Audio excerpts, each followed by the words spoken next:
태초의 폭발이 우주의 시작을 알린 순간 빛과 물질이 춤추며 우주는 끝없이 퍼져나가고 은하와 별들이 탄생하며 행성은 생명의 싹을 피우며 우주는 생기를 불어넣습니다. 그러나 우주의 확장은 끝이 없나니 인플레이션이 끝나고 우주는 수축의 순환을 맞이합니다. 마침내 우주는 다시 출발할 그 순간으로 돌아갈 것. 빅뱅이 터진 순간으로 우주의 순환은 영원하지 않습니다. 우주의 진화와 운명, 아직 알려지지 않은 이야기.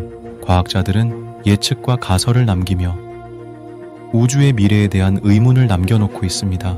확장되어 영원히 존재할 우주의 가설, 또 다시 수축하며 종말을 맞이하는 빅크런치의 상상, 우주의 신비, 아직 풀리지 않은 수수께끼, 우리가 이해할 수 없는 큰 주제이지만 우주는 끊임없는 영감을 주며 우리에게 아름다운 이야기를 품어내게 됩니다. 오늘 우리는 우주학 개론 제5번째 시간에 우주의 진화와 운명적 종말에 대한 이야기를 다루고자 합니다. 구독, 좋아요는 영상 제작에 큰 힘이 됩니다. 위대한 설계도에서 스티븐 호킹 박사는 우주의 탄생과 진화에 대해 다음과 같이 설명합니다. 우주의 탄생은 빅뱅 이론으로 설명할 수 있습니다. 빅뱅 이론은 우주가 약 137억 년 전에 매우 높은 온도와 밀도를 가진 초미세한 점에서 폭발적으로 확장하기 시작했다는 이론입니다. 이때 우주의 기본적인 구조와 법칙이 결정되었습니다. 우주의 진화는 우주의 초기 상태와 자연 법칙에 의해 결정됩니다. 우주의 초기 상태는 우연에 의한 것이며 자연 법칙은 우주의 발전과 변화를 규정합니다. 우리가 살고 있는 우주는 가능한 우주 중 하나일 뿐이며 다른 우주들도 존재할 수 있습니다. 우주의 기원과 진화에 대한 과학적 설명은 신의 개입이 필요하지 않습니다. 우주는 자연스럽게 탄생하고 진화할 수 있으며 우주의 모든 현상은 물리 법칙에 의해 설명할 수 있습니다. 우주의 설계자는 필요하지 않으며 우주의 근본적인 질문들에 대한 답은 과학적 방법론을 통해 찾을 수 있습니다. 우리가 살고 있는 이 우주는 여러 가지 물리 법칙으로 진화해 왔습니다. 예를 들면 다음과 같은 법칙들이 있습니다. 뉴턴의 운동 법칙. 물체의 운동 상태는 힘의 작용에 따라 변하며 힘과 운동량은 상호작용하는 물체들 사이에서 보존된다는 법칙입니다. 이 법칙은 행성이 태양 주위를 돌거나 인공위성이 지구 주위를 돌거나 우리가 물건을 던지거나 잡는 등의 현상을 설명합니다. 상대성 이론. 우주의 시공간은 물질과 에너지에 의해 구부러지며 물질과 에너지는 시공간의 구부러짐에 따라 움직인다는 이론입니다. 이 이론은 빛의 속도가 항상 일정하며 물체의 속도가 빛에 가까워지면 질량과 시간이 변한다는 것을 설명합니다. 이 이론은 블랙홀, 중력파, 시간의 흐름 등의 현상을 설명합니다. 양자역학, 미시세계의 입자들이 어떻게 움직이고 상호작용하는지를 설명하는 이론입니다. 이 이론은 입자들의 운동이 확률적이고 불확정적이며 관측에 의해 영향을 받는다는 것을 설명합니다. 이 이론은 원자, 분자, 전자, 광자, 레이저, 초전도, 양자 컴퓨터 등의 현상을 설명합니다. 이 외에도 우주의 진화에는 열역학 법칙, 전자기학 법칙, 핵력 법칙, 표준 모형 등의 물리 법칙들이 관여합니다. 이러한 물리 법칙들은 우리가 살고 있는 우주의 구조와 변화를 이해하는 데 도움이 됩니다. 스티븐 호킹 박사는 우주의 운명과 종말에 대해 다음과 같이 예견하고 경고했습니다. 우주는 빅뱅으로 시작되었으며 빅크런치로 끝날 수 있다. 빅크런치란 우주의 확장이 멈추고 역전되어 모든 물질과 에너지가 한 점으로 수축하는 현상을 말합니다. 이때 모든 물리 법칙은 무효가 되고 시간도 끝나게 됩니다. 우주는 빅뱅으로 시작되었으며 빅리프로 끝날 수 있다. 빅리프란 우주의 확장이 가속되어 모든 물질과 에너지가 점점 희박해지고 결국 원자도 분해되는 현상을 말합니다. 이때 우주는 절대 영도에 가까운 낮은 온도와 높은 엔트로피로 죽게 됩니다. 우주는 빅뱅으로 시작되었으며 빅프리즈로 끝날 수 있다. 빅프리즈란 우주의 확장이 가속되어 모든 물질과 에너지가 점점 멀어지고 결국 별과 행성이 사라지고 블랙홀만 남는 현상을 말합니다. 이때 우주는 어둡고 고독한 상태로 죽게 됩니다. 이러한 우주의 운명과 종말에 대한 예측은 현재의 물리학 이론과 우주의 초기 상태에 따라 달라질 수 있습니다. 우주의 운명과 종말은 인류의 운명과 종말과도 관련이 있습니다.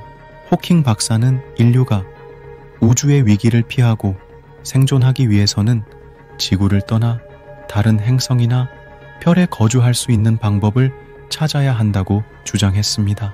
양자 중력 이론이란 중력을 양자역학적으로 묘사하려는 물리학의 분야입니다.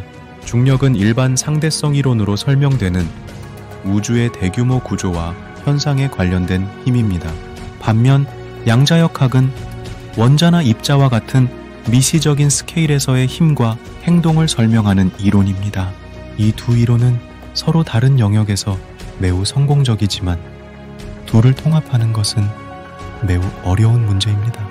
양자 중력 이론은 이 두 이론을 하나로 합치고 블랙홀이나 빅뱅과 같은 극한 상황에서의 중력을 이해하고자 하는 시도입니다. 양자 중력 이론은 아직 완성되지 않았고 여러 가지 후보들이 제안되고 있습니다. 가장 유명한 후보 중 하나는 촉근 이론입니다.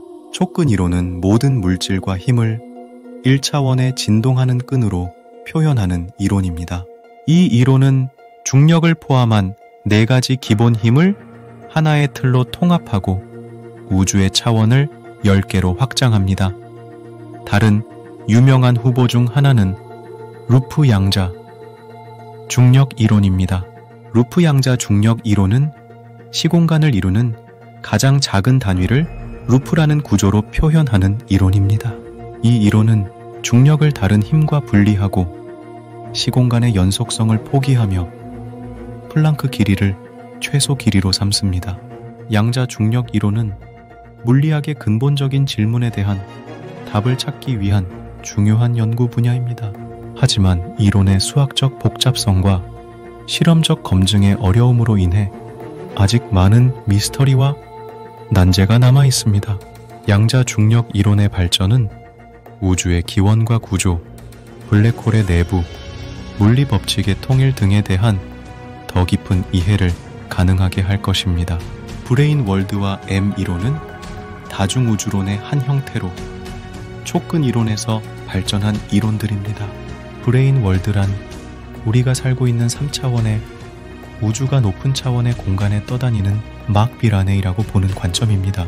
이 막은 다른 막과 충돌하거나 떨어지거나 굽히거나 하면서 다양한 우주를 만들어냅니다. M 이론은 이러한 브레인 월드를 설명하기 위해 촉근 이론을 확장하고 우주의 차원을 11개로 늘리는 이론입니다. M 이론은 중력을 포함한 4가지 기본 힘을 하나의 틀로 통합하고 우주의 기원과 구조, 블랙홀의 내부, 물리 법칙의 통일 등에 대한 더 깊은 이해를 가능하게 할 것입니다. 궁극의 이론이나 만물의 이론이란 우주에 작용하는 모든 힘과 물질을 하나의 방정식으로 통합하고 설명하려는 이론입니다. 이 이론은 우주의 기원과 구조, 블랙홀의 내부, 시간 여행의 가능성, 다중우주의 존재 등에 대한 답을 제공할 수 있습니다. 호킹 박사는 이 이론을 찾기 위해 평생을 바쳤습니다. 그는 블랙홀에서 발생하는 호킹 복사를 발견하고 블랙홀의 여력학과 정보 이론을 연구했습니다. 그는 또한 브레인 월드와 M 이론을 통해 우주의 기원과 구조를 설명하려고 했습니다. 그는 자신의 저서 위대한 설계보에서 신이 우주를 창조하지 않았다고 주장하며 우주는 자연스럽게 탄생하고 진화할 수 있으며 우주의 모든 현상은 물리 법칙에 의해 설명할 수 있다라고 말했습니다. 호킹 박사는 궁극의 이론, 즉 만물의 이론을 찾기까지 물리학자들이 온갖 우여곡절을 겪을 것이라고 말했습니다. 그러나 그는 언제가 되었건 인류 앞에 반드시 모습을 드러낼 것이라고 믿었습니다. 시공간이란 공간의 3차원과 시간의 1차원을 한 단일 4차원 연속체로 융합하는 어떤 수학적 모형입니다. 시공간의 각 위치는 한 사건이라고 불리며 이것은 지정되기 위해 4개의 숫자를 필요로 합니다. 즉, 공간에서의 3차원 위치, 그리고 더하기 시간에서의 위치입니다. 한 사건은 좌표 X, Y권, Z 및 T의 한 집합으로 표시됩니다. 시공간의 특성은 상대성 이론에 따라 달라집니다. 상대성 이론은 물리학의 이론으로서 우주의 시공간 구조와 중력을 설명합니다. 상대성 이론은 특수 상대성 이론과 일반 상대성 이론으로 나뉩니다. 특수 상대성 이론은 중력이 없는 균일한 운동을 하는 시스템에서의 시공간의 특성을 설명합니다.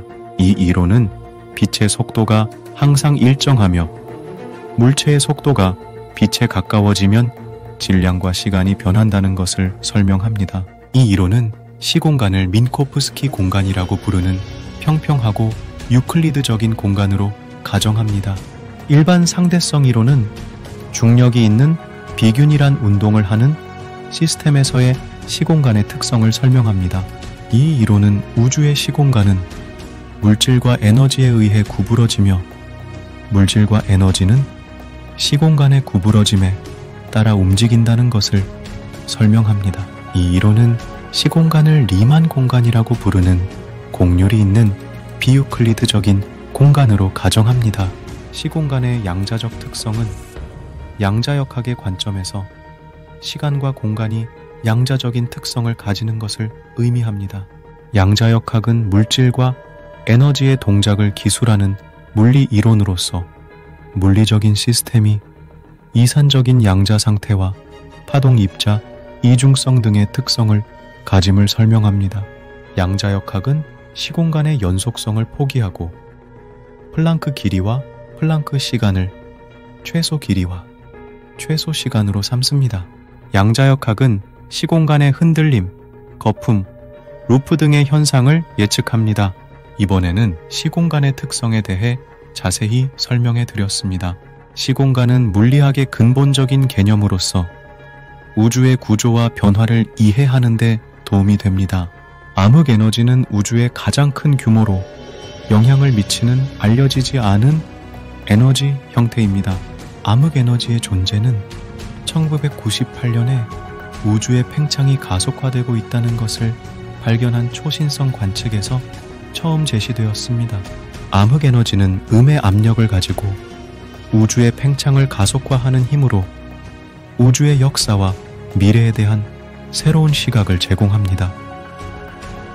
암흑 에너지의 성질과 종류는 아직 확실하게 밝혀지지 않았습니다. 암흑 에너지의 가장 간단한 모형은 우주상수라고 부르는 빈 공간의 에너지 밀도를 나타내는 상수입니다. 우주상수는 시간과 공간의 독립적이며 양자역학에서 예측되는 진공 에너지와 관련이 있다고 생각됩니다. 그러나 우주상수는 진공 에너지의 크기와 약 100의 20짜리의 차이가 나는 엄청난 차이가 있으며 이를 우주상수의 문제라고 합니다. 암흑 에너지의 다른 가능한 모형은 스칼라장이라고 부르는 하나의 스칼라 값으로 표현되는 장입니다. 스칼라장은 시간과 공간에 따라 변화할 수 있으며 음의 압력을 가질 수 있습니다. 스칼라장은 급팽창에서 사용된 것과 유사하며 퀸테센스라는 한 종류는 우주의 팽창에 따라 에너지 밀도가 감소하는 특성을 가집니다. 암흑 에너지의 또 다른 가능한 모형은 수정 중력이라고 부르는 아인슈타인의 일반 상대성 이론을 수정하여 암흑 에너지를 설명하려는 시도입니다. 수정 중력은 일반 상대성 이론의 방정식에 추가적인 항이나 차원이나 입자를 도입하여 우주의 팽창을 가속화하는 효과를 만듭니다. 환영 에너지는 수정 중력의 한 예로 우주의 팽창에 따라 에너지 밀도가 증가하는 특성을 가집니다. 암흑 에너지의 측정 방법은 여러 가지가 있습니다. 은하 분포와 바오, 중력 렌즈와 CMB, 초신성과 화학 풍선 등의 기법을 사용하여 우주의 팽창 속도와 기하학을 측정하고 암흑 에너지의 상태방 정식을 추정할 수 있습니다. 암흑 에너지의 상태방 정식은 암흑 에너지의 압력과 에너지 밀도의 비율을 나타내는 값으로 암흑 에너지의 종류와 성질을 결정합니다. 암흑 에너지의 미래와 우주론적 의미는 아직 확실하지 않습니다. 암흑 에너지의 상태방 정식에 따라 우주의 운명은 다양하게 달라질 수 있습니다. 예를 들어 암흑 에너지가 우주 상수와 같다면 우주는 무한히 팽창하고 냉각될 것입니다. 이를 빅프리즈라고 합니다. 암흑 에너지가 환영 에너지와 같다면 우주는 점점 더 빠르게 팽창하다가 결국 모든 물질과 에너지를 파괴할 것입니다. 이를 빅리프라고 합니다. 암흑 에너지는 양자역학과 상대성 이론을 통합하는 양자 중력 이론을 찾기 위한 중요한 단서가 될 수 있습니다. 암흑 에너지는 우주의 기원과 구조, 블랙홀의 내부, 다중 우주의 존재 등에 대한 더 깊은 이해를 가능하게 할 것입니다. 이번에는 우주의 진화를 지속하게 하는 암흑 에너지에 대해 자세히 설명해 드렸습니다. 암흑 에너지는 우주론과 천문학에서 가장 중요하고 흥미로운 주제 중 하나입니다. 우주 상수는 아인슈타인이 일반 상대성 이론에서 정적 우주를 설명하기 위해 도입했지만 우주가 팽창하고 있다는 사실이 밝혀지자 철회했던 개념입니다. 그러나 1998년에 우주의 팽창이 가속화되고 있다는 증거가 발견되면서 우주상수는 암흑 에너지라는 새로운 형태의 에너지로 재조명되었습니다. 우주상수는 우주의 팽창을 지속하게 하는 힘으로 우주의 역사와 미래에 대한 새로운 시각을 제공합니다. 우주상수는 또한 양자역학과 상대성 이론을 통합하는 양자 중력 이론을 찾기 위한 중요한 단서가 될 수 있습니다. 이번에는 우주의 공간이 암흑물질로 가득 차 있지 않은지에 대해 설명해 드리겠습니다. 우주의 공간은 빈 진공이 아니라는 것은 맞습니다. 우주의 공간에는 별, 행성, 은하 등의 가시 물질뿐만 아니라 우주 마이크로파 배경 복사, 중성미자, 화학원소, 코스믹 더스트 등의 보이지 않는 물질과 에너지도 존재합니다. 그러나 이러한 물질과 에너지는 우주의 전체 질량과 에너지의 약 5%에 불과하며 나머지 95%는 암흑물질과 암흑에너지로 이루어져 있습니다. 암흑물질은 우주의 약 57%를 차지하는 물질로 빛이나 다른 전자방사와 상호작용하지 않는 것처럼 보입니다. 암흑물질은 직접 관찰하거나 측정할 수 없지만 중력을 통해 우주의 구조와 역학에 영향을 미칩니다. 예를 들어 은하단이나 은하의 회전 속도, 중력 렌즈 현상, 우주의 대규모 구조 등은 암흑물질의 존재를 간접적으로 증명합니다. 암흑물질은 어떤 종류의 입자로 이루어져 있는지 아직 밝혀지지 않았습니다. 암흑물질의 후보로는 쿼크, 중성미자, 엑시온, WIMP 등이 제안되었지만 아직 확실한 증거는 없습니다. 암흑물질을 탐지하고 연구하기 위한 여러 실험이 진행되고 있지만 성공적인 결과는 아직 나오지 않았습니다. 암흑물질은 우주의 공간을 가득 채우고 있지만 그 밀도는 매우 낮습니다. 암흑물질의 평균 밀도는 우주의 평균 밀도와 비슷하게 약 10mg 컴포스 3토더 정도입니다. 그러나 암흑물질은 균일하게 분포되어 있지 않고 은하나 은하단과 같은 곳에 더 많이 모여 있습니다.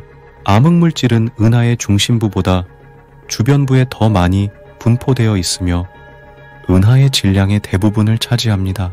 이번에는 우주의 공간이 암흑물질로 가득 차 있지 않은지에 대해 설명해 드렸습니다. 암흑물질은 우주의 비밀과 아름다움을 감상할 수 있는 좋은 기회가 될 것입니다.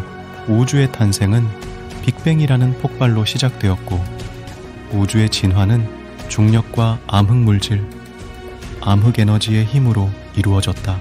우주의 구조는 은하와 행성, 별과 블랙홀로 채워졌고, 우주의 비밀은 물리학과 천문학, 수학과 철학으로 탐구되었다. 우주의 종말은 어떻게 될까? 우주의 팽창이 멈추고 수축하면 빅크런치가 될까? 우주의 팽창이 가속되고 냉각하면 빅프리즈가 될까? 우주의 팽창이 더 빠르게 되고 파괴하면 빅리프가 될까? 우주의 운명은 알 수 없지만 우주의 아름다움은 감상할 수 있으니, 우주의 탐험은 계속할 수 있으리. 우주의 신은 끝나지 않으리.